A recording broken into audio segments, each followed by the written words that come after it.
if you did see Schindler's List, was there anything that was inaccurate about what happens World War II compared to what actually happened? Well, I'm not a big historian about the history of Poland, but and funny they mention Hungary late into the movie because so they're moving along at a 43, 44 towards the end, and now the Hungarians are going through what the Polish people had to go through. But how about this mental torture when this guy, the one of the I think he was the rabbi, he's not making enough trinkets in the factory. So Goth is he takes him outside into the yard and he's going to shoot him in the head and his gun won't go. His gun gets jammed, and then Oh, he takes wow. his other gun and it gets jammed. This is in the movie, and then he gets one of his colleagues, another officer's gun, and that gets jammed. So the poor guy is on his knees. He's got his head to sideways, and he could have been shot, you know. And the guy then he just kicks him in the head, or he butts him in the head with the gun and lets him live. I mean, talk about that kind of trauma.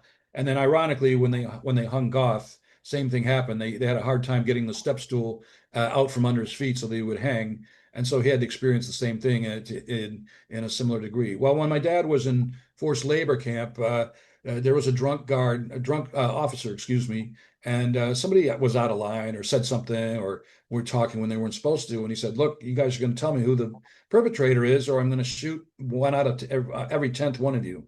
And so, you know, you're secretly counting 1 through 10. It, See if it you can sounds like pick up. Russian roulette in a sense. It's a Russian roulette, exactly right. It's a Russian roulette, and the guy he never came through with the threat. So yeah, unbelievable. So nobody got killed, but they 1 out of 10 guys. All these guys thought, well, it could be me. So it's the same kind of thing. It's that mental anguish that people have, even though you know you weren't directly you're humiliated, but you're not exactly hurt or killed.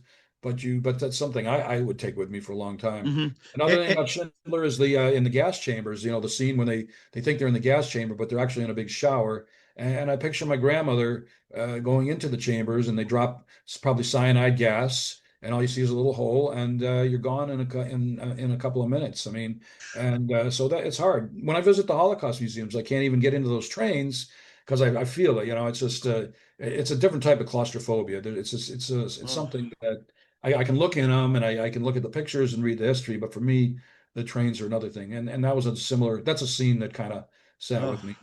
And made me think of Schindler's List. They're literally stripped of everything and stripped of humility, just stripped all over. I get these images like, oh my gosh, you know. Well, that's not right. And so were my parents. They lost their house, they lost their belongings. Along this journey, I don't know if I got the right number, but at least 150,000, or maybe it's 350 pieces of art stolen from Hungary, which is Wow. it's unreal.